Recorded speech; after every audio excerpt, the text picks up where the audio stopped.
Okay, तो हम ना इतने अ, कल का रिवीजन कर लेते हैं। ठीक है, जो भी हमने कल की क्लास में कवर अप किया था। ओके, तो कल हमारी फोर्थ क्लास थी, राइट? और उसमें हमने क्या कवर किया था? हमारा क्लासरूम मैनेजमेंट, है ना?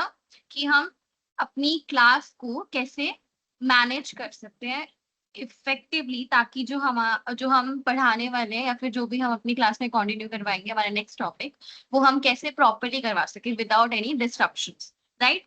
तो हमने कुछ स्ट्रैटेजीज पढ़ी थी, कुछ हमने मेथड्स देखे थे जिसके थ्रू हम क्लासरूम मैनेजमेंट इफेक्टिवली कर सकते हैं। क्लासरूम मैनेजमेंट की हमने इंपॉर्टेंस भी देखी थी एट द सेम टाइम कि क्लासरूम मैनेजमेंट की आखिर जरूरत क्यों पड़ती है ना? अब हमें क्लास मैनेज करके क्यों रखना चाहिए, हमें बच्चों को क्यों डिसिप्लिन सिखाना चाहिए, या हमारी क्लास में हम बोल सकते हैं हमें क्यों एक सबको मतलब प्रॉपरली ट्रीट करना चाहिए, उनको अच्छा बिहेवियर सिखाना चाहिए, वो सब हमारे मतलब आगे जाके वो कहाँ काम आएगा। या फिर हम बोल सकते हैं हमारी क्लास को हम कैसे बिल्कुल प्रॉपरली ट्रीट करें, सब कुछ जो आपका एफिशिएंटली कंप्लीट हो जाए, आपका सिलेबस भी, उनकी लर्निंग भी अच्छे से कंप्लीट हो जाए, है ना? तो ये सब चीजें हमने कल की क्लास में कवर अप करी। ओके, आज जो हमारा टॉपिक रहेगा, तो सबसे पहले मैं बता दूं आज हमारी फिफ्थ क्लास है। ठीक है, अब तक हमारी चार क्लास कंप्लीट हो चुकी है। ओके, आज हमारी फिफ्थ क्लास है एंड हम फिफ्थ क्लास में आज कंप्लीट करेंगे कम्युनिकेशन स्किल्स। ठीक है, क्या करेंगे? Communication skills. कम्युनिकेशन स्किल्स का क्या मतलब होता है?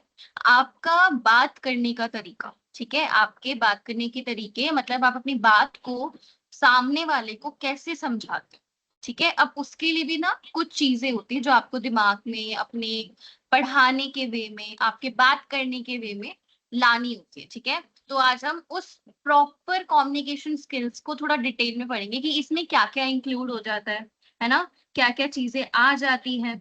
तो ये चीजें हम थोड़ा आज डिटेल में कवर अप करेंगे।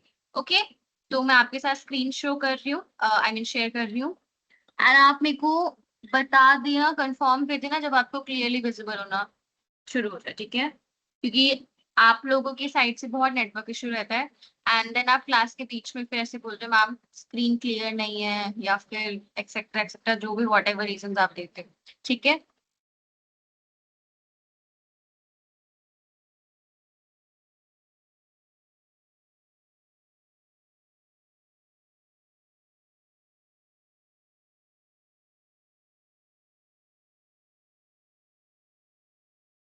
ओके, सबको स्क्रीन शो हो रही है? हाँ, मैंने बोला था मंडे टू फ्राइडे क्लासेस होंगी। आई एम सॉरी, मैं मुझे थोड़ी कंफ्यूजन थी। ठीक है, आपकी आज भी क्लास है, सैटरडे भी क्लास है एंड कल भी क्लास होगी, संडे को भी। ठीक है, एंड बाकी मंडे से तो कंटिन्यू है। ओके, कोई बात नहीं, जो बच्चे अगर उस मिसअंडरस्टैंडिंग की वजह से आज ज्वाइन नहीं हुए हैं तो कोई बात नहीं, हम जब नेक्स्ट क्लास लेंगे, ठीक है, मैं फिर से कवर अप करवा दूंगी, मुझे कोई प्रॉब्लम नहीं है। ओके, आप जितने बच्चे अभी ज्वाइन हुए हो आप अपने उस पर फोकस करो बस। ठीक है, तो देखो आपको स्क्रीन शो हो रही होंगी सामने, आपका कम्युनिकेशन स्किल्स हम आज कवर अप करेंगे। जैसे कि मैंने आपको कल क्लियर किया था क्लास मैनेजमेंट क्यों इंपॉर्टेंट है, एट द सेम टाइम आपका कम्युनिकेशन स्किल्स भी उतनी ही इंपॉर्टेंस रखती है वाइल यू आर टीचिंग। ठीक है, तो ये चीज आपका थोड़ा आपको ध्यान रखनी है। अब हम सबसे पहले ऑब्जेक्टिव्स कवर करते हैं। तो आज का जो आपका टॉपिक्स रहेंगे, ठीक है, वो कैसे कैसे रहेंगे देखिए। सबसे पहले क्या है आपका understand the importance of communication and teaching. अब देखो, कम्युनिकेशन एंड टीचिंग हम थोड़ा आज इन डिटेल पढ़ेंगे कि आपका जो बात करने का तरीका है वो टीचिंग में क्यों इंपॉर्टेंट है। अच्छा, टीचिंग क्या होता है? आप पढ़ाते हो ना, बोल के पढ़ाते हो, समझाते हो अपनी बातों को, जो आपको समझ में आता है आप वो सामने वाले तक पहुंचाते हो। तो वो चीज एट द सेम टाइम बहुत इंपॉर्टेंट रोल प्ले करती है। तो यहाँ पे कम्युनिकेशन स्किल आपको डेवलप करना बहुत नेसेसरी हो जाता है, बहुत इंपॉर्टेंट हो जाता है, सो दैट आपकी जो टीचिंग है वो कैसे हो सके, इफेक्टिवली हो सके। जब तक बच्चों को आपकी बातें समझ में नहीं आएगी, आपका पढ़ाने का तरीका समझ में नहीं आएगा, जब तक उनकी लर्निंग इफेक्टिवली नहीं हो सकती है ना? तो उसके पीछे आपको अपने कम्युनिकेशन स्किल में थोड़ा क्या करना पड़ेगा, डेवलपमेंट करना पड़ेगा, उसको सुधारना पड़ेगा। तो सबसे पहले हम कम्युनिकेशन स्किल्स की इंपॉर्टेंस को देखेंगे।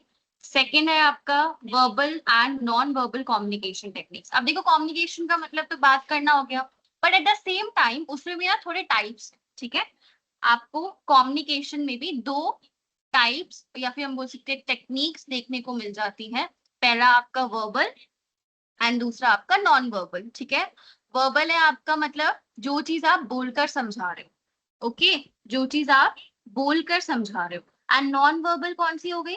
नॉन वर्बल में आपके सारे आपके इंटरेक्शन एक्सप्रेशंस आ जाते हैं। ठीक है, आप कैसे अपने हैंड्स जेस्चर्स का यूज करते हो, ठीक है, आपके फेस के एक्सप्रेशंस आ जाते हैं। ठीक है, तो ये सब कुछ आपका नॉन वर्बल कम्युनिकेशन टेक्निक्स का पार्ट है। हम थोड़ा और डिटेल में जब हम इसको इस टॉपिक को पढ़ेंगे तब मैं आपको और क्लियर कर दूंगी। थर्ड देखो, improve clarity while explaining concept. ठीक है, आपको एट द सेम टाइम हम आज क्या कवर अप करेंगे कि आपका जो एक्सप्लेनेशन टेक्निक है, ठीक है, जब आप कुछ चीज एक्सप्लेन करोगे सामने वाले को तो उसमें आप और क्लैरिटी कैसे ला सकते हो। ठीक है, आप उसमें और क्लैरिटी कैसे लेके आ सकते हो। फोर्थ है प्रैक्टिस इफेक्टिव क्वेश्चनिंग टेक्निक्स। अब एट द सेम टाइम हमारी क्वेश्चनिंग टेक्निक्स बहुत मैटर करती है, क्योंकि मैंने आपको बताया था आपका पढ़ाना वीकेंड से प्रोडक्टिव कब होगा? जब एट लास्ट आप उससे रिलेटेड क्वेश्चन उनसे पूछोगे। ठीक है, किस टाइप के क्वेश्चन पूछने हैं, कैसे क्वेश्चनिंग करनी है, वो भी हम इस आज की क्लास में कवर अप करेंगे। And the last point that we have to cover is develop confidence in classroom communication. ठीक है, अब देखो कॉन्फिडेंस लेवल आपका एट द सेम टाइम बहुत इंपॉर्टेंट रोल प्ले करता है। अगर आप अपने सब्जेक्ट को लेके, अपनी नॉलेज को लेके, अपने बताने के तरीके को लेके कॉन्फिडेंट नहीं हो, आपकी टीचिंग में ऑटोमेटिकली कुछ ना कुछ डिस्ट्रप्शंस बीच में आ जाते हैं। ठीक है, जब तक आपके अंदर कॉन्फिडेंस नहीं होगा आप बच्चों के अंदर उसको डेवलप नहीं कर सकते। ठीक है, eight the same time her profession में आपका कॉन्फिडेंस की नीड होती है ना। आप चाहे अभी स्टूडेंट हो, ठीक है, अभी अपनी क्लास में कोई आपको प्रेजेंटेशन आपको शो करनी है, या फिर वीकेंड से आप वाइवास देते हो, प्रैक्टिकल्स देते हो आपके कॉलेज में, ठीक है, या बाहर कोई इंटरव्यू देने जाओगे, किसी भी प्रोफेशन में हो, कॉन्फिडेंस सबसे इंपॉर्टेंट रोल प्ले करता है। तो थोड़ा आपका क्लासरूम कम्युनिकेशन के परस्पेक्टिव से कॉन्फिडेंस का क्या रोल है यहाँ पे, हम वो भी आज कवर अप करेंगे। ठीक है, तो ये आज के हमारे ऑब्जेक्टिव्स थे वीकेंड से, ये आज हमारे टॉपिक्स हैं जो आज हम आज की क्लास में कवर अप करेंगे।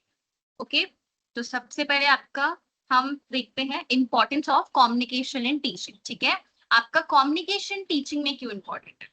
देखो क्या लिखा है, communication is one of the most important skill for teacher. ठीक है, कम्युनिकेशन आपका, हमने कुछ स्किल्स पढ़ी थी टीचर की, है ना।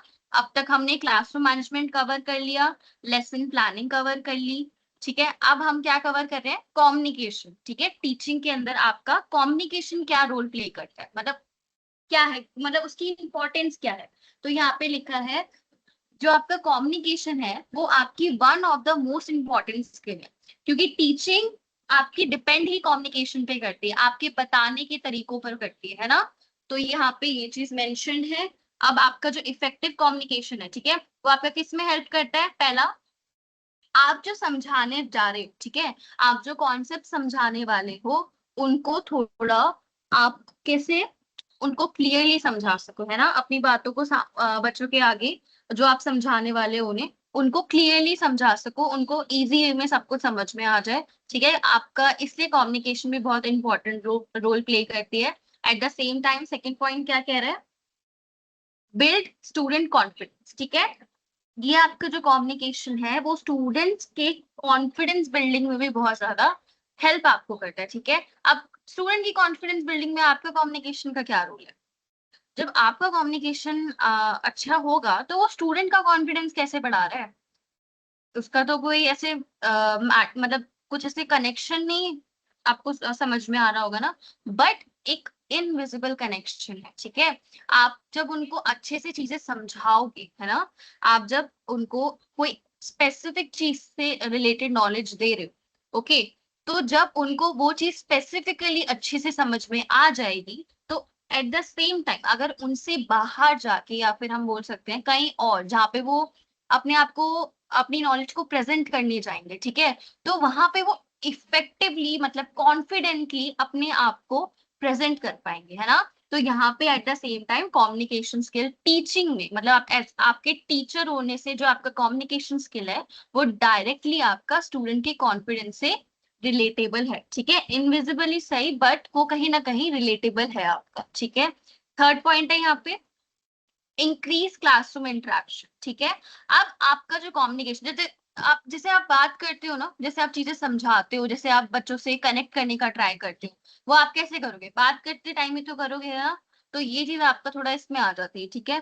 तो यहाँ पे थर्ड पॉइंट का मतलब है कि आपका अच्छा कम्युनिकेशन, आपके बात करने का, आपका नेचर, आपके वी कैन से एक्सप्रेशंस, ये सब आपका क्लासरूम इंटरेक्शन में भी बहुत ज्यादा हेल्प करते हैं। क्लासरूम इंटरेक्शन का मतलब क्या बताया था मैंने, कि आप बच्चों से बीच बीच में बातें करते रहते हो, ठीक है, अपने टॉपिक से रिलेटेड, या फिर आपने कोई न्यू एग्जांपल दिया तो उसको थोड़ा डिस्कस कर लोगे, अगर उन्होंने वो चीज एक्सपीरियंस नहीं करी अपनी लाइफ के अंदर, ठीक है। तो ये चीज आपका उसमें आ जाता है। फोर्थ है आपका रिड्यूस मिसअंडरस्टैंडिंग्स, ठीक है। अब जितना आपका बात करने का तरीका अच्छा होगा, अपने आप को समझाने का तरीका होगा, दूसरों को सुनने का तरीका अच्छा होगा, ठीक है, आपकी उतनी ही मिसअंडरस्टैंडिंग्स क्या होती है, रिड्यूस होती है, आपके स्टूडेंट्स के साथ भी, and eight the same time आपके जो कोलीग हैं जिनके साथ आप काम करोगे, स्कूल में, कॉलेजेस में, जहां पे भी आप टीचिंग कर रहे हो, एट द सेम टाइम वहां पे, ठीक है। आपका लास्ट पॉइंट क्या कह रहा है, इम्प्रूव लर्निंग आउटकम।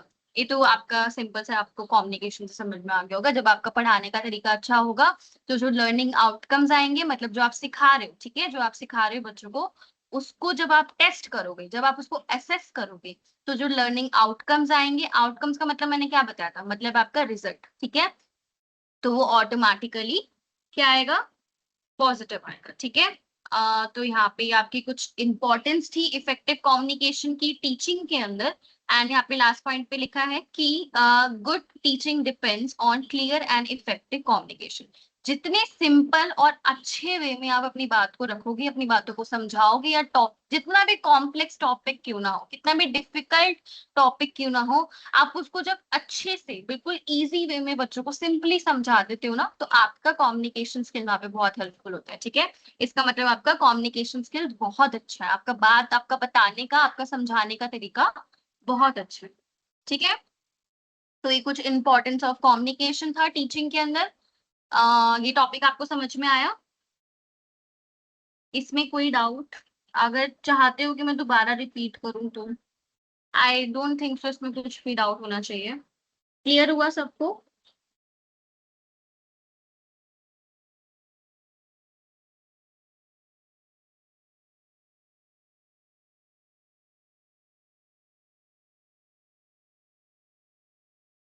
ओके। अब नेक्स्ट टॉपिक है हमारा वर्बल कम्युनिकेशन, ठीक है। अब हम टाइप्स पे आ रहे हैं कम्युनिकेशन के, ठीक है। तो सबसे पहला टाइप आपका वर्बल कम्युनिकेशन। अब वर्बल से समझ में आ रहा होगा, मतलब आप जैसे मुंह से बोल के बात कर, ठीक है, आपको जो भी समझाना है आप मुंह से बोल कर समझा रहे हो, ठीक है। मतलब यहाँ पे लिखा है देखो, verbal communication refers to the use of spoken words while teaching, ठीक है। आपका जो वर्बल कम्युनिकेशन है वो क्या है, जब आप अपने किसी चीज के मतलब को शब्दों का यूज करके समझा रहे हो, वर्ड्स का यूज करके समझा रहे हो मुंह से बोलकर, ठीक है। तो ये आपका वर्बल कम्युनिकेशन होता है। अब ये इसमें क्या क्या चीजें आपको याद रखनी है जब आप वर्बल कम्युनिकेशन यूज कर रहे हो, ठीक है, मेनली टीचिंग में यही होता है। तो पहला, आपकी जो प्रोनाउंसिएशन है, मतलब आपका जो भी आप पढ़ रहे हो, ठीक है, चाहे आप कोई बुक का सेंटेंस पढ़ रहे हो, बुक को सेंटेंस को पढ़ाते हो उनको, मतलब पढ़ते हुए उनको समझा रहे हो, या फिर आपका कोई एक स्पेसिफिक वर्ड है, चाहे हिंदी का हो चाहे इंग्लिश का हो, ठीक है, आपकी जो प्रोनाउंसिएशन है उसको प्रोनाउंस करने का जो तरीका है वो कैसा होना चाहिए, वो बिल्कुल क्लियर होना चाहिए, साफ होना चाहिए, ठीक है। आपको सही वर्ड का प्रोनाउंसिएशन करना आना चाहिए जब आप कुछ चीज पढ़ा रहे, ठीक है। क्योंकि देखो, एक वर्ड के ना कई मतलब होते हैं, जब आप उनको उनकी प्रोनाउंसिएशन, मतलब आप जब उनके बोलने का तरीका थोड़ा बदल देते हो ना, तो क्या उसका मीनिंग भी बदल जाता है। तो ये चीज आपको थोड़ा दिमाग में रख के चलिए, ठीक है। नेक्स्ट है आपका एप्रोप्रिएट टोन एंड वॉल्यूम। अब आपकी जो वॉइस है, ठीक है, मतलब आपकी जो आवाज है, आपकी जो बोलने का तरीका है, ठीक है, आपकी जो टोन है, वो टोन सबको पता होगा ना, टोन क्या होती है, मतलब आपकी बोलने का तरीका, जिस लहजे में आप बात करते हो, टोन को हम लहजा बोल सकते हैं, ठीक है। एंड आपकी जो वॉल्यूम है, ठीक है, वो आपको कैसे रखनी है, बिल्कुल अप्रोप्रिएट रखनी है बच्चों के अकॉर्डिंगली, ठीक है। आपकी क्लास में अगर लाइक 30 स्टूडेंट्स हैं, तो आपकी वॉइस इतनी तेज होनी चाहिए कि कोने तक जो पीछे बैठे हुए बच्चे हैं उनको भी अच्छे से समझ में आए क्लियरली, ठीक है। ये चीज आपको थोड़ा यहाँ पे इंपॉर्टेंट हो जाता है। And eight the same time आपकी जो टोन है, ठीक है, आपका जो लहजा है बात करने का, वो भी प्रोफेशनल होना चाहिए। ठीक है, उसमें आपको मतलब वो शो होना चाहिए कि आप एज अ टीचर बात कर रहे हो। ठीक है। थर्ड आपका बोल रहा है सिंपल लैंग्वेज। सिंपल लैंग्वेज मतलब जो वहाँ की लोकल लैंग्वेज है। ठीक है, अभी आप जैसे मैं आपको हिंदी में समझा रही हूँ, सबको हिंदी में समझ में आता है, इसलिए वो चीज आपके यहाँ पे आ गई। या फिर आप बायलिंगुअल भी यूज कर सकते हो, अब तो नॉर्मली यही होता है, इंग्लिश एंड हिंदी दोनों यूज होते हैं समझाते रहे। ओके, तो सिंपल लैंग्वेज का आपको ध्यान रखना है। And last fourth point, proper pace of speaking. वही आपकी जो बात करने की जो तरीके हैं, आवाज है, वो बिल्कुल क्या होनी चाहिए, प्रॉपर होनी चाहिए। ठीक है, तो ये आपका वर्बल कम्युनिकेशन की कुछ इंपॉर्टेंट चीजें हैं जो आपको अपने दिमाग में रखनी है। तो की टिप में क्या लिखा है, teachers should speak clearly and confidently so all student can understand. अब यहाँ पे जो ऊपर हमने बातें समझी, बस उसकी एक प्रॉपर सी कंबाइन करके लाइन लिखती है कि टीचर्स को कैसे बिल्कुल आपकी जो वॉइस है, ठीक है, वो बिल्कुल तेज और साफ होनी चाहिए, ताकि हर बच्चे को सब कुछ अच्छे से समझ में आए जो भी आप क्लासरूम के अंदर समझा रहे हो। ठीक है, ये जो आपकी स्पीकिंग है ना, जहाँ यहाँ पे मैं जब कम्युनिकेशन की बात कर रही हूँ, आप कहीं कहीं पे भी चले जाओ, चाहे आप इंटरव्यू दे रहे हो या फिर आप किससे भी बात कर रहे हो, ठीक है, आपके बोलने का तरीका आपकी आपकी पर्सनालिटी शो करता है। ठीक है, आप जैसे बात करते हो, वो आपकी पर्सनालिटी शो करता है कि आप सच में कैसे, ठीक है, आपका नेचर कैसे, आपका बिहेवियर कैसे। तो आप बात करने के ढंग से पूरा बता सकते हो। ठीक है, ऑलमोस्ट हम उससे बता सकते हैं। ठीक है, प्रॉपरली नहीं बता सकते, बट एटलीस्ट आप फर्स्ट एक्सप्रेशन में सब कुछ तो नहीं बताओगे, राइट। आप फर्स्ट टाइम किसी से मिलोगे तो आपको कैसे अपने आपके बोलने के तरीके से ही वो आपके नेचर को अंदाजा लगाता है। ठीक है, जो आपकी फर्स्ट वीकेंड से हमारी फर्स्ट प्रोफाइल बनती है किसी के आगे, तो वो आपका यहाँ पे आपकी स्पीकिंग से होती है, आपकी कम्युनिकेशन स्किल से होती है। ठीक है, तो वर्बल कम्युनिकेशन सबको क्लियर है? अगर क्लियर है तो प्लीज एक बार इसको ना नोट डाउन कर लो, वर्बल कम्युनिकेशन की डेफिनेशन और उसके कुछ इंपॉर्टेंट एस्पेक्ट्स।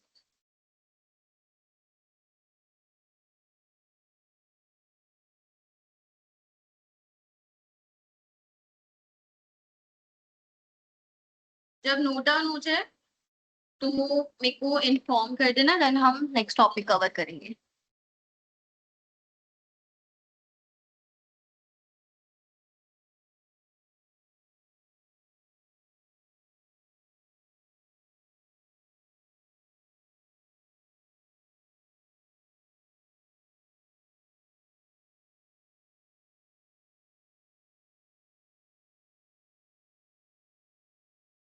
ओके, तो हमारा नेक्स्ट टॉपिक है effective speaking and techniques. Okay, अब जो आपकी स्पीकिंग टेक्निक्स है वो आप कैसे अपनी कैसे कर सकते हो, इम्प्रूव कर सकते हो, एनहेंस्ड कर सकते हो। ठीक है, आप उसको कैसे सुधार सकते हो। तो एज अ टीचर आपको कुछ बातों का ध्यान रखना है। ठीक है, जब आप चीजें समझा रहे हो ना, तो आपका टीचर एज अ टीचर ये फर्ज बनता है कि आप मुश्किल से मुश्किल टॉपिक को भी सिंपल तरीके से समझा दो, ताकि बच्चे को ना मतलब उसका मीनिंग क्लियर हो जाए एटलीस्ट। ठीक है, तो यहाँ पे वही चीजें मेंशन है थोड़ी बहुत, कि आपको सबसे पहले तो using short and simple sentences, ठीक है, जितना हो सके एक मुश्किल से मुश्किल चीज को भी आप बिल्कुल सिंपल और शॉर्ट वे में, ठीक है, शॉर्ट एंड सिंपल सेंटेंसेस का यूज करके बच्चों को समझाने का ट्राई करो। ठीक है, ये आपकी एक स्पीकिंग टेक्निक है यहाँ पे। Next, explaining one idea at a time. आप जब चीजें समझा रहे हो ना, तो ये नहीं करो कि दो तीन टॉपिक एक साथ समझा दिए जल्दी जल्दी। अपने थोड़ा हर एक टॉपिक को थोड़ा धीरे धीरे समझाओ। ठीक है, थोड़ा बहुत गैप लो, एक दो मिनट का बीच में। ठीक है, ताकि बच्चों को थोड़ा पॉज मिले, क्योंकि आपके माइंड को थोड़ा सा ब्रेक चाहिए होता है जब आप कॉन्टिन्यूस लर्निंग कर रहे होते हो। ठीक है, तो ये चीज थोड़ा इंपॉर्टेंट है, ध्यान रखनी होती है कि आपको हमेशा एक टॉपिक या फिर जो भी एक आइडिया या फिर जो भी आप चीज डिस्कस कर रहे हो, एक बारी में एक चीज डिस्कस करनी, एंड उसके बाद थोड़ा 1 या 2 मिनट का या फिर कुछ सेकेंड्स का ही सही बट गैप लो। ठीक है, उसके बाद नेक्स्ट टॉपिक स्टार्ट करो। ओके, थर्ड है आपका giving examples from daily life. ये तो मैं हर चीज हर तरीके मतलब हर जब भी मैंने आपको टीचिंग के स्किल्स में बात करी है, समझाने के बारे में बात करी, तो मैंने बोला है कि आपको हर चीज को समझाते टाइम एक डेली लाइफ से रिलेटेड कोई एग्जाम्पल्स उनको देना ही चाहिए, सो दैट थोड़ी जो क्लियरेंस है वो थोड़ी और बेटर हो जाती है। ठीक है, नेक्स्ट है आपका रिपीटिंग इंपॉर्टेंट पॉइंट्स। ठीक है, अब जैसे कि आपको कोई आप ऐसा इंपॉर्टेंट टॉपिक पढ़ा रहे हो, ठीक है, आपका एक चैप्टर में कुछ इंपॉर्टेंट टॉपिक्स है, ओके। कुछ फ्यू इंपॉर्टेंट टॉपिक्स है, तो आपकी क्या ड्यूटी बनती है कि आप उनको जितना हो सके मल्टीपल टाइम्स उनको रिपीट करो, एंड सबके आगे मेंशन भी करो कि ये कुछ इंपॉर्टेंट टॉपिक्स है that you have to like prepare, और वी कैन से उनको अच्छे से तैयार करना है, उसको अच्छे से समझना है क्योंकि ये इंपॉर्टेंट है। ठीक है, तो ये चीज आपको क्या करना है, आपको रिपीट करना है उनको बार बार। ठीक है, तो ये चीज आपका स्पीकिंग टेक्निक्स में एक ये चीज भी इंक्लूड होती है। उसके बाद नेक्स्ट है पॉजिंग बिटवीन एक्सप्लेनेशन। जैसे कि मैंने अभी बताया कि आप जब कुछ चीज समझा रहे हो तो बीच में ना एक या दो या कुछ सेकंड्स का आपको ब्रेक लेना चाहिए। ठीक है, अब इसका आउटकम क्या होगा, रिजल्ट क्या होगा, student understand lesson more effectively. इससे क्या होगा ना, जो आप चीज अगर आप मल्टीपल टॉपिक्स एक बारी में समझा दोगे ना, पूरा एक चैप्टर एक बारी में खत्म कर दोगे, तो वो थोड़ी घिचपिच हो जाती है। ठीक है, बच्चों को समझ में भी नहीं आता कि कब एक टॉपिक शुरू होके दूसरा खत्म, मतलब एक पहला खत्म हो गया दूसरा अचानक से शुरू हो गया। फिर ये चीजें आपको थोड़ा ध्यान में रखनी है कि आपको हर चीज समझाते टाइम बताते टाइम बीच में क्या रखना है, थोड़े थोड़े कुछ सेकंड या मिनट्स का पॉज लेना है। ठीक है, आप उसके बीच में बातें भी कर सकते हो, बातें इन द सेंस ये नहीं कि बिल्कुल टॉपिक से हट के बातें करने लगे, उनके घर की कहानियां सुन रहे हो, ये नहीं करना। ठीक है, उन मतलब आप उनसे एग्जांपल्स दो कि आपने जो अभी हमने कंप्लीट करा जस्ट, उससे आप रिलेटेड कुछ पूछ सकते हो, उससे एग्जांपल्स ले सकते हो, उससे क्वेश्चन कर सकते हो। तो इससे क्या होता है, थोड़ा माइंड रिफ्रेश हो जाता है। जो हमने जो पहले जो चीज अभी अभी सीखी है उसको थोड़ा सा पॉज देना चाहिए नेक्स्ट चीज स्टार्ट करने से पहले। ठीक है, ये आपका इफेक्टिव स्पीकिंग टेक्निक्स यहाँ पे खत्म। अब एक बार इसको जल्दी से नोट डाउन कर लो।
ओके, तो जो अब हमारा नेक्स्ट टॉपिक है वो आपका कम्युनिकेशन स्किल का सेकंड टाइप है। ठीक है, हमने फर्स्ट अभी कंप्लीट करा जो कि था हमारा वर्बल कम्युनिकेशन। अब है आपका नॉन वर्बल कम्युनिकेशन। ठीक है, नॉन वर्बल कम्युनिकेशन में क्या है, नॉन वर्बल कम्युनिकेशन मैंने आपको बताया था जब मैं आपको बताया थी टाइप्स के बारे में, कि ये वो चीजें होती हैं जो आपकी रदर देन आपका आप जो जब जिस टाइम बोल के पढ़ा रहे हो समझा रहे हो कुछ चीज अपनी, तो ये आपका उनके साथ इंटीग्रेटेड होके यूज होती है। ठीक है, ये अलग से तो यूज नहीं होती, ये उनसे इंटीग्रेटेड होके यूज होती है। ठीक है, तो नॉन वर्बल कम्युनिकेशन क्या होता है, नॉन वर्बल कम्युनिकेशन इंक्लूड्स आपका बॉडी लैंग्वेज, ठीक है, facial expression, gestures and eye contact. ठीक है, इसमें क्या क्या चीजें आ जाती हैं, आपकी बॉडी लैंग्वेज। ठीक है, आप खड़े कैसे हो, राइट, आप पढ़ाते टाइम आपका जो बॉडी लैंग्वेज है, आप खड़े होके कैसे पढ़ा रहे हो, या फिर आप वॉक कर रहे हो इन बिटवीन योर सेशंस, ठीक है, रोज के बीच में आप, या फिर अपने हैंड जेस्चर्स का कैसे यूज कर रहे हो चीजों को समझाते टाइम। ठीक है, आपके फेशियल एक्सप्रेशंस कैसे हैं। ठीक है, आपके जो बताने के तरीके हैं बच्चों को, वो आपका जेस्चर्स क्या शो करता है। तो ये चीजें थोड़ा इंपॉर्टेंट हो जाती है। अब इसका बिगेस्ट एग्जाम्पल मैं दूं कि अब ये इंपॉर्टेंट क्यों है। ठीक है, आपको ये चीज क्यों यूज करनी चाहिए, इससे क्या होता है, बच्चों को लगता है कि हाँ मैम जो है या फिर सर जो है, वो जब हमसे बात कर रहे हैं, हमसे समझा रहे हैं चीजों को, तो वो क्या कर रहे हैं, बिल्कुल कॉन्सेंट्रेशन के साथ एंड बिल्कुल टॉपिक से रिलेटेबल होके हमको चीजें समझाने का ट्राई करते हैं। तो बच्चे जो होते हैं ना, वो आपको और ध्यान से सुनते हैं। अगर आप सिर्फ कहीं पे बैठ के किताब हाथ में लेके किताब की तरफ देख के बस उसको सिर्फ रिपीट करे जा रहे हो, अपना बोलते जा रहे हो, समझाते जा रहे हो, उसका कोई भी फायदा नहीं होगा। बच्चे भी एक टाइम पे आके, चलो आपके डर से पढ़ भी रहे हैं, ठीक है, आप चलो आप स्ट्रिक्ट टीचर हो, ठीक है, बच्चे शांत है आपकी क्लास में, बट आपकी वो लर्निंग इनकम्प्लीट है, ठीक है, उससे उसको हम क्या बोल सकते हैं, वो बोरिंग लर्निंग हो जाएगी, बच्चों को कोई इंटरेस्ट नहीं आएगा, उसका कोई भी फायदा नहीं है। But at the same time जब आप चीजें यूज करते हो, अपने हैंड्स का यूज करते हो समझाते टाइम, ठीक है, कि अभी हम इस टॉपिक के बाद, जैसे यहाँ पे ना मैं आपको अपने हैंड्स वगैरह शो नहीं कर सकती, अपने जेस्चर्स वगैरह फेशियल एक्सप्रेशन आपको क्लियरली नहीं शो कर सकती, तो यहाँ पे मैं देखो इसका यूज करती हूँ कि मैं किस पॉइंट की बात कर रही हूँ, मैं उसको मार्क कर देती हूँ, है ना, तो यहाँ पे मैं ये चीज यूज कर सकती हूँ अभी। And eight the same time जब आप क्लास में फेस टू फेस पढ़ा रहे हो, तो वहां पे ये सब चीजें नोटिस होती है कि आप खड़े कैसे हो, ठीक है, आपकी फेशियल एक्सप्रेशंस कैसे हैं आपके समझाते टाइम, ठीक है, आप जब कोई सीरियस टॉपिक है तो आप कैसे समझा रहे हो, अगर कुछ वीकेंड जैसे हम बीच बीच में बात कर रहे हैं टीचर्स, ताकि बच्चों को थोड़ा नींद ना आए, बोरियत ना हो, थोड़े बहुत टॉपिक से अदर जाके थोड़े जोक्स भी क्रैक करते हैं, ठीक है, नॉर्मल, तो वो चीजें आपका थोड़ा यहाँ पे नॉन वर्बल कम्युनिकेशन में इंपॉर्टेंट हो जाती है एज अ टीचर, ठीक है, तो ये आपका नॉन वर्बल कम्युनिकेशन के पार्ट्स हैं।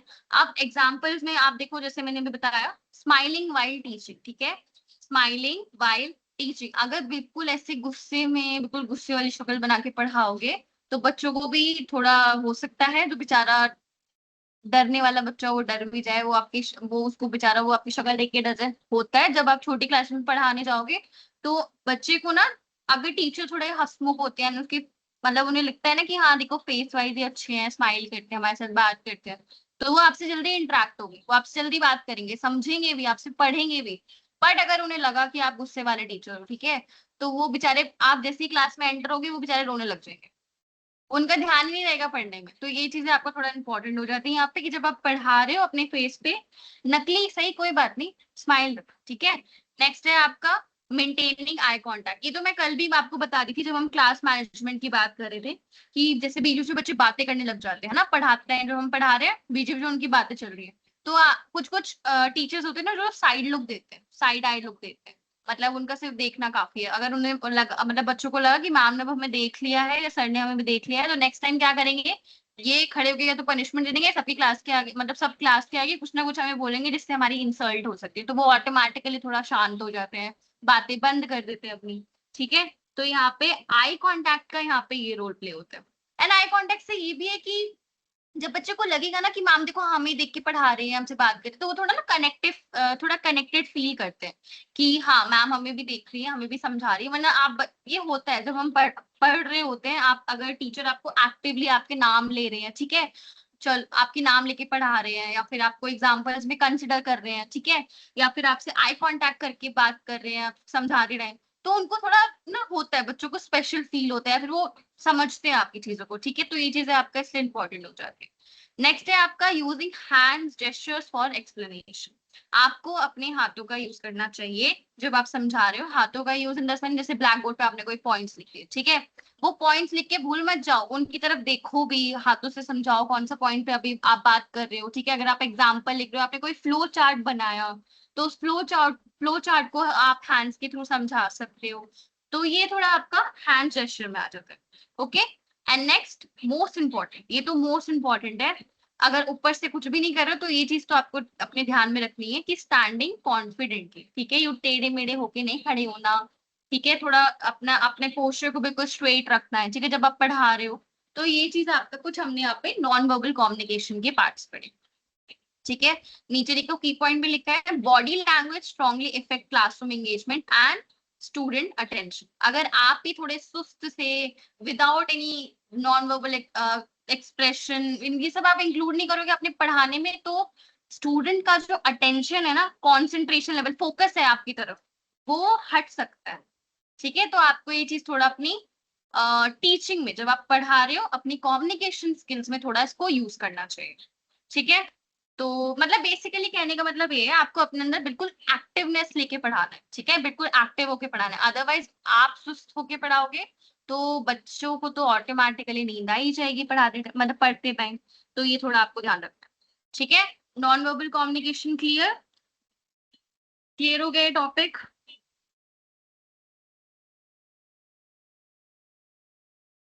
ओके। अच्छा, ये नोट डाउन करना है तो आप नोट डाउन कर लो, मैं अभी थोड़ी देर रुक जाती हूँ। इसको जल्दी से नोट डाउन करो, देन हम नेक्स्ट टॉपिक करते हैं।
ओके, हमारा अब नेक्स्ट टॉपिक है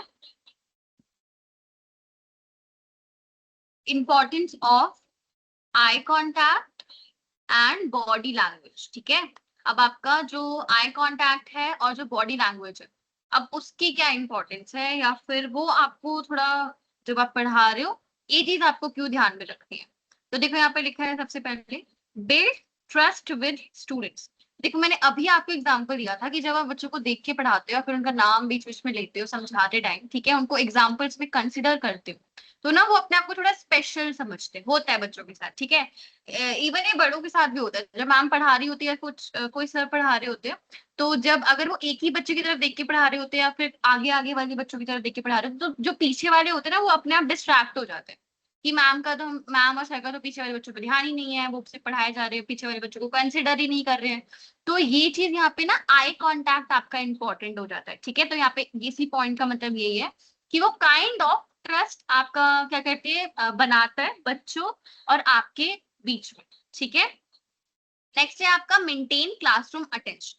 ये आपकी जो यहाँ पे आपकी बॉडी लैंग्वेज की बात हो रही है। ठीक है, बॉडी लैंग्वेज की भी बात हो रही है, आई कॉन्टैक्ट की भी बात हो रही है। अब आपका क्लासरूम अटेंशन में ये क्या रोल प्ले कर रहा है? तो देखो मैंने बताया था, जब आप हर एक बच्चे पे ना थोड़ा ध्यान देते हो, ठीक है, उनको लगता है कि हाँ मैम हमें भी देख रही है, हम हमारी तरफ भी उनका ध्यान है, ठीक है, तो उनका जो अटेंशन है ना, फोकस लेवल है, वो ना आपकी तरफ ऑटोमेटिकली होता है, क्योंकि उनको लगता है कि मैम हमसे या फिर सर हमसे बीच में कुछ भी पूछ सकते हैं, जो भी वो पढ़ा रहे हैं, ठीक है, उनसे रिलेटेड कुछ भी सवाल हो सकता है, कुछ भी बताना पड़ सकता है।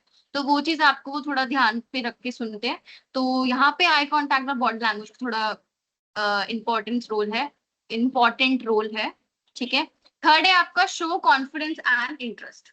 अब एट द सेम टाइम आपका, अगर आप आई कांटेक्ट अच्छे से बना रहे हो, ठीक है, अच्छे से बना के चल रहे हो, आपका बॉडी लैंग्वेज आप बिल्कुल अच्छे से एक्टिवली होके पढ़ा रहे हो, ठीक है, तो वो क्या आपके लेवल को क्या मतलब आपकी प्रोफाइल को क्या शो करता है? एक कॉन्फिडेंट एंड इंटरेस्टेड। ठीक है, बच्चे आपकी तरफ अट्रैक्ट जल्दी होते हैं, आपकी बातों पे जल्दी गौर करते हैं। ठीक है, तो इसका मतलब ये है यहाँ पे। फोर्थ है आपका एंकरेज स्टूडेंट पार्टिसिपेशन। अब एट द सेम टाइम आपका जो, जब ये चीजें आपकी बिल्कुल अच्छी होंगी, ठीक है, एक क्लास अपनी क्लासरूम के अंदर, तो एट द सेम टाइम जो बच्चे होते हैं ना, उनका जो पार्टिसिपेशन होता है, वो ऑटोमेटिकली क्या होता है, बढ़ना शुरू हो जाता है। वो आपके साथ बात करते हैं, आपको चीजों का रिप्लाई करते हैं, आपकी जो आपने अभी समझाया उनको उनको वो अच्छे से समझाते हैं। ठीक है, तो यहाँ पे इस लास्ट पॉइंट का मतलब ये था। अब की टिप की बात करें तो teacher should avoid negative expressions और डिस्ट्रैक्टेड बिहेवियर ड्यूरिंग टीचिंग। अब आपको ना नेगेटिव एक्सप्रेशन शो नहीं, नेगेटिव एक्सप्रेशन क्या होते हैं, बीच बीच में शक्ल बना रहे हो अजीब अजीब, ठीक है, पढ़ाते टाइम। और हो सकता है कि आप डिस्ट्रैक्टेड बिहेवियर का मतलब यहाँ पे है आपका फोन यूज करना किसी से, अगर कोई बाहर कोई टीचर आपका कोलीग जिस जो आपका अच्छा फ्रेंड है, ठीक है, उससे बात करने निकल पड़े, कहीं दिख गया कॉरिडोर में रुक के उससे उससे उससे बातें कर रहे हो, तो ये आपको थोड़ा जो डिस्ट्रैक्टिव बिहेवियर है जब आप क्लासरूम में हो, पढ़ा रहे हो तब भी, नहीं पढ़ा रहे हो तब भी, ठीक है, पढ़ा जो आपका बिहेवियर है ना वो बहुत ज्यादा आपका टीचिंग में एफिशिएंट रोल प्ले करता है, क्योंकि जैसा आप बिहेव करोगे वैसा बच्चे करेंगे। आप अगर टीचर से कॉलीग से बात करने में लगे रहोगे, वो अंदर अपना अलग किस्म की खिचड़ी पका रहे होते हैं, ठीक है, कुछ बात करते करते लड़ जाते हैं, ठीक है, कुछ अपने में ही लगे रहते हैं, कुछ ना कुछ कर रहे होते हैं, तो ये थोड़ा नहीं करता, ठीक है, ये चीज आपको अवॉइड करनी है। तो यहाँ पे एक की टिप यहाँ पे मतलब इसका मतलब ये था, ठीक है। अब ना आपको मैं थोड़ी एक अगर एग्जांपल दूं, तो एक ना बहुत ही रियलिस्टिक एग्जांपल है, सबने एक्सपीरियंस करा होगा, ठीक है। जब आप स्कूल टाइम में थे ना, तो फिफ्थ पीरियड के बाद ना लंच होता है, ठीक है, लाइक अराउंड 11:30 11:45, सबका लंच इतने मतलब ऐसे टाइम पे होता है, कुछ कुछ का जल्दी भी हो जाता है, 10:30 भी हो जाता है अगर छोटे बच्चों की बात करें तो, ठीक है। तो क्या होता है ना, फिफ्थ पीरियड मतलब फोर्थ ही लगा लो, तो फिफ्थ भी मत लगाओ, ठीक है। फोर्थ पीरियड आते आते आते ना बच्चे और टीचर दोनों इतना थक जाते हैं ना, उनकी जब जो चीजें होती है ना, जो एग्जॉस्टेडनेस होता है उनकी ना शक्ल पे दिख रहा होता है कि बस अब बस लंच हो, खाना खाए और थोड़ी देर शांति से बैठे, ठीक है। बच्चे भी बेचारे थक जाते हैं बैठे बैठे पढ़ते पढ़ते, तो वो ना उनकी मतलब बॉडी लैंग्वेज पे शो होने लग जाता है, ठीक है। टीचर बेचारा अगर फर्स्ट पीरियड में तुम्हें बिल्कुल एक्टिव दिखेगा ना, चिल्लाता हुआ, बिल्कुल तेज आवाज में तुम्हें समझा रहा है, और हर चीजें बिल्कुल कॉन्फिडेंटली मतलब बिल्कुल अच्छी वॉइस में समझा रहा है, वो बेचारा फोर्थ पीरियड आते आते ना उसकी शक्ल भी ऐसी हो जाती है, बहुत धीरे बात कर रहा होता है वो, कि मुझे मत परेशान करो अब भाई, अब थोड़ी अब मैं शांति से तुम्हें समझा रही हूँ, तुम भी समझ लो एंड मुझे भी समझाने दो। तो ये चीज आपने बहुत नोटिस करी होगी। एंड वही सेम चीज आपने लंच के पीरियड के बाद देखा करो, मतलब लंच हो गया, ठीक है, फिफ्थ पीरियड के बाद आपका लंच हुआ एंड उसके बाद सिक्स पीरियड में आप उनकी शक्ल देखा करो, बच्चों की भी और टीचर की भी। अब टीचर के अंदर भी एनर्जी होती है, अब वो बच्चों को अच्छे से समझा सकते, तो बच्चे भी थोड़ा थोड़ा डर के और थोड़ा ठीक रहते हैं, वो भी ज्यादा शोर वोर नहीं करते, क्योंकि उनका जो थोड़ा दिमाग थोड़ा पढ़ते पढ़ते एग्जॉस्ट हो जाता है, वो उसमें लंच पीरियड में थोड़ा ठीक हो जाता है, ठीक है।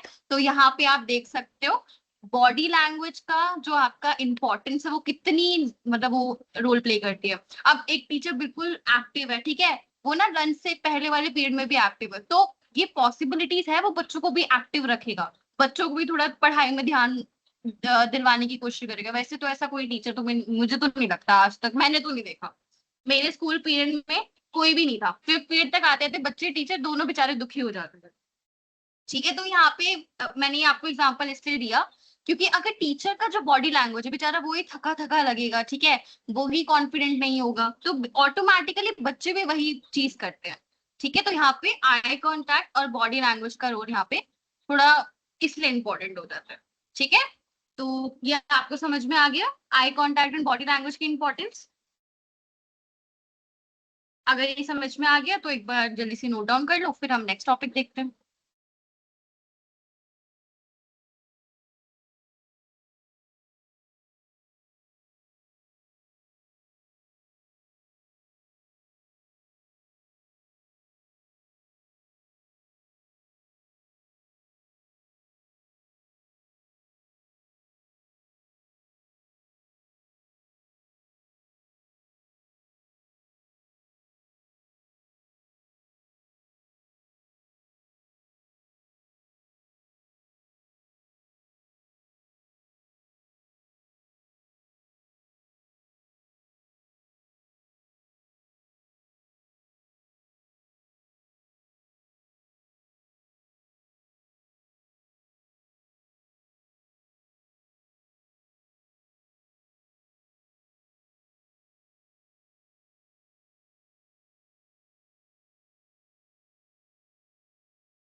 ओके, अब नेक्स्ट है हमारा क्लैरिटी इन एक्सप्लेनेशन। ठीक है, अब बात करते हैं थोड़ी एक्सप्लेनेशन पे आ जाते हैं कि आपको जो आप समझा रहे हो ना, थोड़ा उसमें आपको क्लैरिटी क्यों लानी, ठीक है, वो चीज क्यों इंपॉर्टेंट है।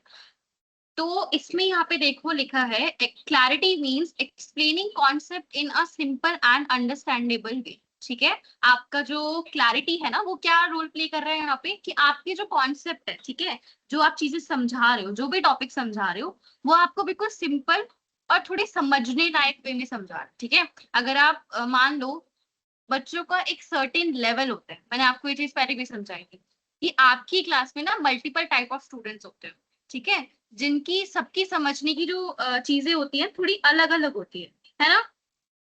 तो वो चीज आपको ये चीज थोड़ा ध्यान में रखनी है कि आपको सिंपल और अंडरस्टैंडिंग वे में अपनी चीजों को बनाना है।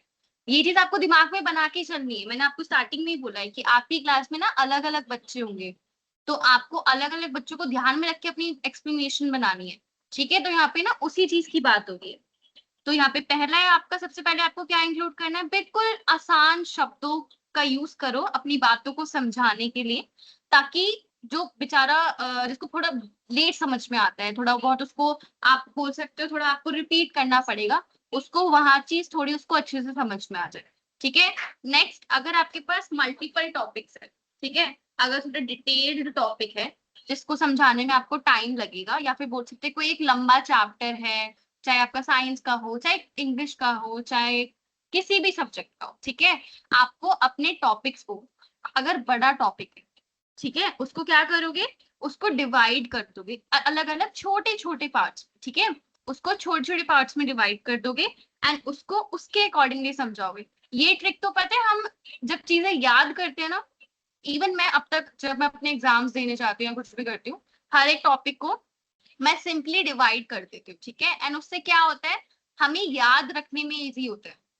ये चीज आपने देखी होगी कि अगर कोई लंबा टॉपिक है जिसको आपको थोड़ा टाइम लगेगा याद करने में, एक्सप्लेन करने में, अगर उसको आप स्मॉल पार्ट्स में डिवाइड कर दोगे, देन आपके लिए थोड़ा इजी हो जाता है उसको एक्सप्लेन करने के लिए।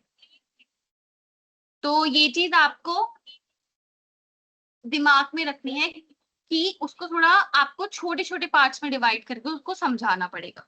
ठीक है, तो ये चीज आपका यहाँ पे इसका मतलब ये था। थर्ड पॉइंट है आपका, यूज एग्जाम्पल्स एंड विजुअल्स। देखो ये तो हर जगह मैंने आपको पहले ही क्लियर कर दिया कि आपको एग्जाम्पल्स और उससे रिलेटेड कुछ विजुअल्स। विजुअल्स का क्या मतलब है यहाँ पे, मतलब पिक्चर्स हो गया, डायग्राम्स हो गया, मतलब आपके टॉपिक से रिलेटेड कोई भी आप उनको ना चीजें दिखा रहे हो, डायग्राम दिखा सकते हो, पिक्चर दिखा सकते हो, ठीक है, उनको कुछ स्लाइड्स शो कर सकते हो, वीडियो दिखा सकते हो, जिनसे क्या हो, उनकी थोड़ा ना क्लैरिटी बढ़ जाए। क्योंकि आप जब चीजें समझा रहे हो ना, सामने वाले के दिमाग में अलग अलग चीजें बन रही है, अलग अलग कॉन्सेप्ट बन रहे हैं। हो सकता है आप कुछ समझा रहे हो, उनको कुछ समझ में आ रहा हो, ठीक है, अब उनको तो लग रहा है उनको समझ में आ गया, बट मे बी कुछ मिसअंडरस्टैंडिंग हो सकती है कॉन्सेप्ट्स की। तो वो कब क्लियर होगी, जब आप उससे टॉपिक से रिलेटेड इमेजेस दिखाओगे, ठीक है, उनको समझाओगे कि जो मैं समझा रही थी या समझा रहा था, उसको वो दिखने में ऐसा दिखता है, ठीक है, या फिर वो अगर आप रियलिटी में देखो तो वो ये वाली चीजें ना ऐसे क्रिएट हुई थी, ऐसे बनी थी, ऐसे हुई थी। तो ये चीज आपका वहां पे हेल्प कर जाती है। ठीक है, लास्ट पॉइंट है आपका, ask student if they understand. Okay, आपको ये बच्चों से पूछना है, आपको बीच बीच में जब आप चीजें अपनी समझा रहे हो, कि तुम्हें समझ में आया कि नहीं आया। ठीक है, ये चीज आपको थोड़ा अपने टीचिंग में यूज करनी चाहिए जब आप चीजें समझा रहे हो। ठीक है, की इनसाइट देखो तो, clear explanation reduce confusion and improve learning. अब जब आपकी बातें उनको अच्छे से समझ में आएगी, तो जो कंफ्यूजन है, जैसे मैंने अभी बताया, जो आप समझा रहे हो लेकिन उन्होंने अगर कुछ और समझ लिया, जैसे कि मैंने बोला कि एक वर्ड के कई मीनिंग होते हैं, ठीक है, बहुत सारे मीनिंग्स होते हैं, अगर उन्होंने कुछ और समझ लिया उल्टा पुल्टा, तो वो चीज यहाँ पे थोड़ी क्या हो जाएगी, गलत हो जाएगी, उनकी लर्निंग इफेक्टिवली नहीं हो पाएगी। तो ये चीज आपका थोड़ा इम्प्रूव करती है कि आपकी बताने के वे में, आपके एक्सप्लेनेशन में क्लैरिटी कितनी है। ठीक है, यहाँ पे इसका मतलब ये था। तो क्लैरिटी इन एक्सप्लेनेशन जो सिंपल था, इसमें आई थिंक नोट करने का इतना कुछ है नहीं, तो आपने समझ लिया, वो काफी है। अब नेक्स्ट आपका है क्वेश्चनिंग टेक्निक्स। ठीक है, क्वेश्चनिंग टेक्निक्स, अब आप क्वेश्चंस कैसे करते हैं। ठीक है, मैंने आपको ये तो बोल दिया कि आपने पढ़ा दिया तो फिर उसके बाद आप उससे क्वेश्चंस करो। ठीक है, अभी क्वेश्चन कैसे करोगे, अब ये भी ना अलग अलग तरीके से होते हैं। अगर मैं आपको एग्जांपल्स दूं तो ना कुछ कुछ टीचर्स का ना ये तरीका होता है कि जब वो अपना नया कॉन्सेप्ट स्टार्ट करने वाले होते हैं ना, तो वो आपकी पहली नॉलेज को चेक करेंगे। ठीक है, अगर जैसे कि मैंने आपको ये आई थिंक एग्जांपल दिया भी था जब हम ना पार्ट्स ऑफ प्लांट्स की बात कर रहे थे ईवीएस का, मैंने जब आपको लेसन प्लान पढ़ा रही थी मैंने बताया भी था कि अगर मेरे को बच्चों को पार्ट्स ऑफ प्लांट समझाने हैं तो सबसे पहले मैं उनसे यही तो पूछूंगी कि आखिर उन्होंने कभी कोई पौधा देखा भी है, उनको पता है कि लीव्स कैसी दिखती है, कौन से कलर की होती है, कहाँ पे लोकेट करती है ना।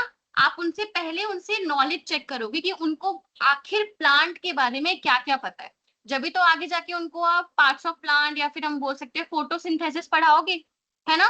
तो ये आपका थोड़ा ये क्वेश्चनिंग टेक्निक्स होती है अलग अलग टाइप की। अब जो मैंने आपको एग्जांपल दिया वो किस में आता है, वो आपका आता है रिफ्लेक्टिव क्वेश्चंस, जहां पे रिफ्लेक्टिव क्वेश्चंस का मतलब होता है जहां पे आप चीजें उनको उनसे उन चीजों पे क्वेश्चंस पूछते हो जो वो ऑलरेडी पढ़ चुके हैं। ठीक है, मतलब उनको पढ़ के कितना समझ में आया। रिफ्लेक्टिव का मतलब है रिफ्लेक्शन, रिफ्लेक्शन का मतलब क्या होता है, आप जो चीजें देख रहे हो उससे आपको क्या मिला, उससे आपने क्या सीखा। ठीक है, तो रिफ्लेक्टिव क्वेश्चंस में आपके कौन से क्वेश्चन आ गए कि आपने कोई एक चैप्टर उन्हें पढ़ाया है, एक टॉपिक उन्हें पढ़ाया है, या फिर वो ऑलरेडी चीजें पढ़ चुके हैं, आप उनसे क्वेश्चन कर रहे हो उस टॉपिक से रिलेटेड, वो आपका रिफ्लेक्टिव क्वेश्चंस में आ जाएंगे। ओके, आपका फर्स्ट टाइप यहाँ पे दिया हुआ है ओपन एंडेड क्वेश्चन। ठीक है, ओपन एंडेड क्वेश्चन। अब इसका ना ओपन एंडेड का मतलब होता है हाँ या ना, यस और नो, बस इसमें आपका आंसर ही हाँ या ना में होगा।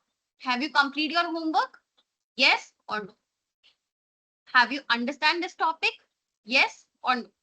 ठीक है, तो ये जब आप जैसे मैंने आपसे मैं पूछ रही ना कि जब एक टॉपिक खत्म हो जाता है तो आपको समझ में आया नहीं आया, या तो आप हाँ में जवाब देते हो या फिर आप नो में ना में जवाब देते हो, या तो आप यस बोलते हो या फिर आप नो बोलते हो। तो आपका ओपन एंडेड क्वेश्चंस का मतलब है कि उसका आंसर सिर्फ एक ही वर्ड में आता है, या तो यस या फिर नो। ठीक है, तो ये मेजरली ज्यादातर जो ये वाले क्वेश्चंस होते हैं ये टीचर कब पूछता है, जब उसको अपने टॉपिक से रिलेटेड चीजें पूछनी होती है, मतलब जो उसने पढ़ाया उससे रिलेटेड उसने कुछ पूछा कि आपको समझ में आया नहीं आया, या फिर उसने कोई होमवर्क दिया आपने कंप्लीट करा नहीं करा, ये चीज आपको थोड़ा इसमें आ गई। ठीक है, अब बचा हमारा close ended question. Close ended questions में आप एक या दो शब्द का यूज करते हो मैक्सिमम। ठीक है, एक या दो शब्द का आप यूज करते हो मैक्सिमम। जैसे कि आप एग्जांपल देखो, why do you think this happen, तुमने क्यों सोचा ये हुआ। अब उसने कोई क्वेश्चन, आपने कोई टॉपिक उनको समझाया एंड आपने उससे कोई क्वेश्चन पूछा कि चलो मुझे बताओ आपने ऐसा क्यों सोचा कि ऐसा हुआ है, तो वो हो सकता है एक सेंटेंस या दो शब्द में अपने आंसर को खत्म करते। ठीक है, तो मतलब इसका मतलब ये है इसका जो आंसर है यस और नो में तो नहीं आएगा, या फिर पूरा एक्सप्लेनेशन तो नहीं देनी उसे, लेकिन उसका जो आंसर है वो एटलीस्ट दो शब्द या एक लाइन का होगा। ओके, जैसे कि मैंने बताया, जैसे मैंने उनसे पूछा कि चलो मुझे बताओ इंडिया को इंडिपेंडेंस कब मिली थी, तो वो पूरा आंसर देगा ना, तो ये चीज आपका उसमें आ जाती है। ठीक है, अब नेक्स्ट है आपका यहाँ पे example, can someone explain this in simple words. ठीक है, अब यहाँ पे उसने पूरी एक्सप्लेनेशन पूछी। ठीक है, यहाँ पे वो क्या बोल रहे हैं, एक्सप्लेन। एक्सप्लेन आप कैसे करोगे, पूरा बताकर करोगे ना चीज को, तो यहाँ पे ये आपका रिफ्लेक्टिव क्वेश्चन का एग्जाम्पल। ठीक है, ये आपका रिफ्लेक्टिव क्वेश्चन का एग्जांपल है। और जो यहाँ पे ये है ये आपका क्लोज एंडेड क्वेश्चंस का आंसर है। और जो ओपन एंडेड क्वेश्चंस होते हैं वो कौन से होते हैं, यस या नो टाइप क्वेश्चंस होते हैं। ओके, तो इन तीन कैटेगरी में हर एक टीचर अपने क्वेश्चंस को पुट अप करता है बच्चों को समझाते टाइम भी और समझाने के बाद भी, या समझाने से पहले भी। ठीक, ये आपके तीन क्वेश्चंस होते हैं, ये सबको क्लियर हुए।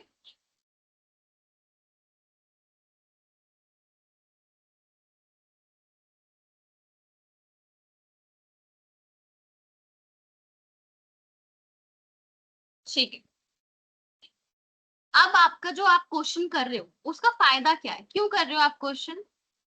सबसे पहला तो ये इसमें बताया गया कि उनकी ना क्रिटिकल थिंकिंग इंप्रूव्ड होती है।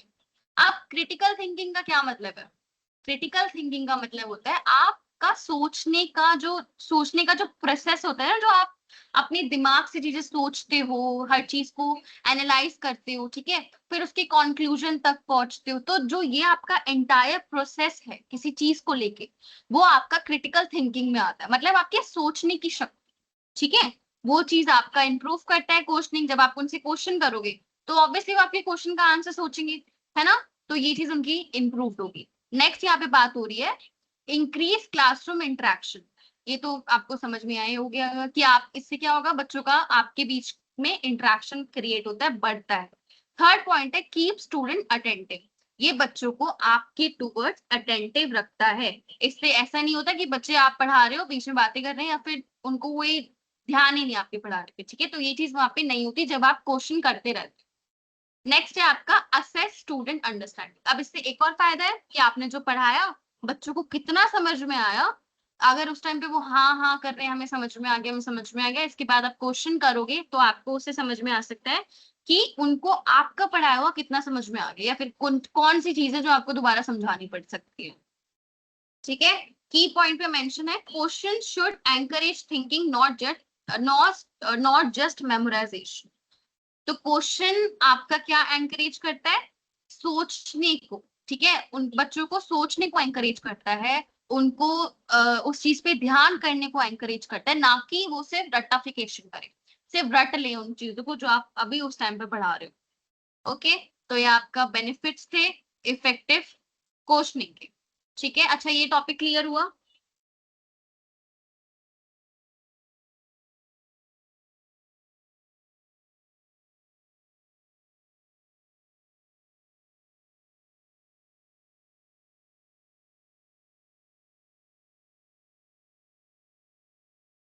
ठीक है,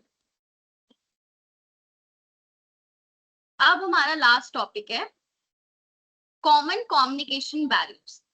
कॉमन कम्युनिकेशन बैरियर्स। अब कम्युनिकेशन बैरियर्स से क्या मतलब है, मतलब ये वो रुकावटें हैं, वो ये वो दिक्कत है जो आप जब आप अपनी बातों को समझाओगे ना, जब आप पढ़ाओगे क्लास में, ये चीजें आपकी कम्युनिकेशन में क्या कर सकती है, दिक्कत ला सकती है, प्रॉब्लम क्रिएट कर सकती है, आपके समझाने के तरीकों में ये इशू क्रिएट कर सकती है। अब वो कौन कौन सी चीजें हैं। पहला, अगर आप बहुत तेज तेज समझा रहे हो, ठीक है, आप बहुत तेज तेज अपनी बातों को समझा रहे हो, बीच में कोई गैप नहीं ले रहे हो, ठीक है, कुछ समझाने टाइम रुक नहीं रहे हो बीच में, ताकि बच्चों को थोड़ा समझ में आए, तो मैंने बोला ना आपको पॉज लेना बहुत इंपॉर्टेंट है हर एक टॉपिक को खत्म करवाने के बाद, ठीक है। अगर इंटरकनेक्टेड टॉपिक है तो आप जल्दी से स्विच कर सकते हो, लेकिन अगर इंटरकनेक्टेड टॉपिक नहीं है तो आप बीच में पॉज लोगे, वो जरूरी है। तो यहाँ पे पहला, आपकी बातों को समझाने के वे में अगर कोई दिक्कत ला सकता है तो वो क्या है, स्पीकिंग टू फास्ट। अगर आप बहुत तेज तेज चीजों को समझा दोगे, जल्दी जल्दी खत्म कर दोगे, तो हो सकता है बच्चों को कुछ चीजें कंफ्यूज कर दे, ठीक है। नेक्स्ट है आपका यूजिंग डिफिकल्ट लैंग्वेज। आपके समझाने में मैंने बोला बिल्कुल सिंपल लैंग्वेज का यूज करना है, उस लैंग्वेज में समझाओ जिसमें वो बात करते हैं, जिनको उनको चीजें समझ में आती है, ठीक है। आप जैसे कि मैंने सबसे, अब तो सबसे बेस्ट अप्रोच है बायलिंगुअल, जिसमें आप हिंदी का भी यूज कर रहे हो और इंग्लिश का भी यूज कर रहे हो, ठीक है। नेक्स्ट है आपका लैक ऑफ कॉन्फिडेंस। अगर आपको खुद की नॉलेज पे जो आप चीजें समझा रहे हो उस पे आपको खुद को ही कॉन्फिडेंस नहीं होगा कि हाँ मैं बिल्कुल ठीक समझा रहा हूँ, समझा रही हूँ और बिल्कुल मेरा करेक्ट मेथड है बच्चे को समझाने का, जब तक आपकी कम्युनिकेशन इफेक्टिव नहीं मानी जाएगी, ठीक है। नेक्स्ट है आपका पुअर बॉडी लैंग्वेज। अब देखो इसका एग्जांपल तो मैं आपको दे चुकी हूँ, वही लंच वाली स्टोरी याद कर लो। अगर आपकी बॉडी लैंग्वेज अच्छी नहीं होगी, आप उसमें ही एक्टिव नहीं होगे, कॉन्फिडेंट नहीं होगे, तो आपका आप देख सकते हो कि उसका असर क्या होगा, ठीक है। नेक्स्ट है आपका नॉट लिसनिंग स्टूडेंट। अब ये भी बहुत ही बड़ा आप we can say communication barrier है। अगर आप सिर्फ अपनी अपनी चलाए जा रहे हो, बच्चों की सुन ही नहीं रहे हो, तो वो भी आपके बातों को समझाने में, आपके टीचिंग में एक बड़ा, बोल सकते हैं एक बड़ी दिक्कत ला सकती है। तो आपको हमेशा खुद की बात को समझाते समझाते ये भी ध्यान रखना है कि मुझे सामने वाले जिसको मैं समझा रहा हूँ या समझा रही हूँ उसकी बातों पर भी हमें ध्यान देना है, ठीक है। अब इन सब कम्युनिकेशन बैरियर्स का क्या सॉल्यूशन है, अब ये चीजें तो हो रही है, अब इसका सॉल्यूशन क्या बनता है कि teacher should practice active and student friendly communication. एक टीचर को एक्टिव और स्टूडेंट फ्रेंडली कम्युनिकेशन का यूज करना चाहिए। एक्टिव का मतलब है यहाँ पे एक्टिव होके, ठीक है, वो सुस्ती नहीं लानी। एंड यहाँ पे स्टूडेंट फ्रेंडली कम्युनिकेशन का मतलब है कि आपकी बातें बच्चों को समझ में आए, बच्चे को इंटरेस्टिंग लगे, बच्चा आपकी बातों पे ध्यान दे रहा है, बच्चे को लग रहा है कि आप उस पे ध्यान दे रहे हो, ठीक है। एंड साथ में बच्चे को लगे कि हाँ हमारी जो टीचर है वो, उसका जो नेचर है, उसका जो पढ़ाने का तरीका है, उसका जो समझाने का तरीका है, वो मुझे सबसे बेस्ट लगता है। वो चीज कब होगी? जब आपकी कम्युनिकेशन स्किल्स अच्छी होगी, जब आपके समझाने का तरीका अच्छा होगा, जब आपके बात करने का तरीका अच्छा होगा, जब आपके बच्चों को समझने का तरीका अच्छा होगा, ठीक है। तो आज की क्लास में हमने कम्युनिकेशन स्किल्स डिस्कस करी कुछ। तो ये आपकी मेजर कम्युनिकेशन स्किल्स हमने आज डिस्कस कर ली है कि आपको क्या क्या चीजों पर ध्यान रखना है, आपको अपने बात करने के तरीके कैसे सुधारने हैं। अच्छा, आप कम्युनिकेशन स्किल्स को सुधार कैसे सकते हो? इतना सब पढ़ा हमने, किसी के दिमाग में आया कम्युनिकेशन स्किल्स सुधरेगी कैसे? देखो, कम्युनिकेशन स्किल्स सुधरती है ज्यादा से ज्यादा लोगों से इंटरेक्ट करके, ठीक है। इंटरेक्ट मतलब लोगों से बातें करके, अलग अलग टॉपिक्स पे। जैसे आप अभी स्टूडेंट्स हो तो अलग अलग, मतलब टीचर से बातें करो, ठीक है, उन आगे करियर ऑप्शंस के बारे में उनसे डिस्कस करो, अपने अपने इंटरेस्ट एरिया, अपने जो आपके जो इंटरेस्टेड जोन्स है, जिसमें भी आपको इंटरेस्ट है, ठीक है, उनसे डिस्कस करो उस टॉपिक को, उस टॉपिक से रिलेटेड, ठीक है। और बाकी आप रीडिंग भी कर सकते हो, बुक्स रीड करो जितना हो सकता है, ठीक है। आप मूवीज भी देख सकते हो कम्युनिकेशन स्किल्स के लिए, ठीक है। बहुत सी ऐसी अच्छी मूवीज होती है जो आपकी कम्युनिकेशन स्किल्स को, आपकी लैंग्वेज को इफेक्टिव बनाती है, ठीक है। तो ये कुछ आपकी कम्युनिकेशन प्रैक्टिसेस है जो जो भी आप क्या कर सकते हो, प्रैक्टिस कर सकते हो। एंड मैं आज फिर से रिपीट कर रही हूँ, टीचिंग आपको पढ़कर नहीं आएगी कंप्लीटली जब तक आप उसको प्रैक्टिस नहीं करते, ठीक है। जब तक जो जो आप स्किल्स सीखते जा रहे हो ना, अब तक हमने 5 क्लासेस में 5 स्किल्स तो सीख ही ली हैं, जब तक आप इनको प्रैक्टिकली परफॉर्म नहीं करोगे किसी के आगे, एक तो आपका डर नहीं निकलेगा, आपका आपके अंदर कॉन्फिडेंस नहीं आएगा, आपकी नॉलेज नहीं क्रिएट होगी, ठीक है। तो ये सब चीजें जब तक नहीं होगी आपकी टीचिंग, अगर आपको सच में टीचर बनना है तो वो चीज आपका थोड़ा नहीं हो पाएगा, तो आपको वो चीज थोड़ा ध्यान में रखना है, ठीक है। आज की क्लास यहाँ पे एंड, मैंने आपको सारा समझा दिया कम्युनिकेशन स्किल्स के बारे में। अब जो हमारी नेक्स्ट क्लास वो हमारी कल होगी, सेम 7 बजे। थोड़ा जल्दी ज्वाइन करना, तो हम आज जो हमने पढ़ा वो मैं थोड़ा रिवाइज भी करवा दूंगी, ठीक है। तो ये आज हमारा यहाँ पे खत्म हो गया, ठीक है।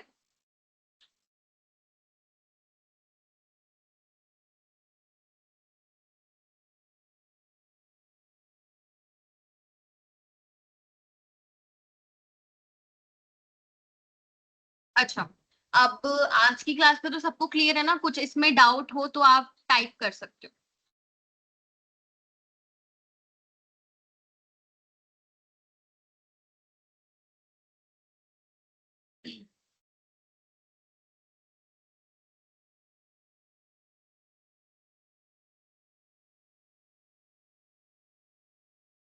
हाँ जी, कल भी क्लास होगी,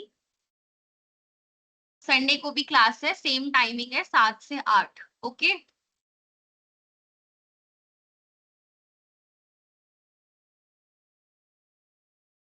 चलो। अब आपने बहुत पढ़ाई कर ली, ठीक है, 1 घंटा काफी है आज के लिए। अब आप लोग रेस्ट कर सकते हो, और जो भी आपको करना है आप वो करो। कल टाइम से ज्वाइन करना, हो सके तो 10 मिनट पहले ही ज्वाइन करना, ठीक है, ताकि हम रिवीजन कर लें। Okay, okay, good evening guys, bye.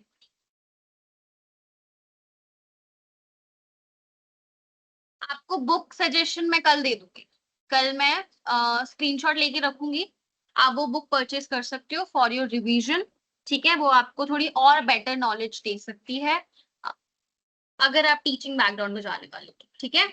आपकी बुक सजेशंस आज आप थोड़ा अभी रखो, कल मैं आपको बुक सजेशंस भी दे दूंगी, ठीक है। चलो।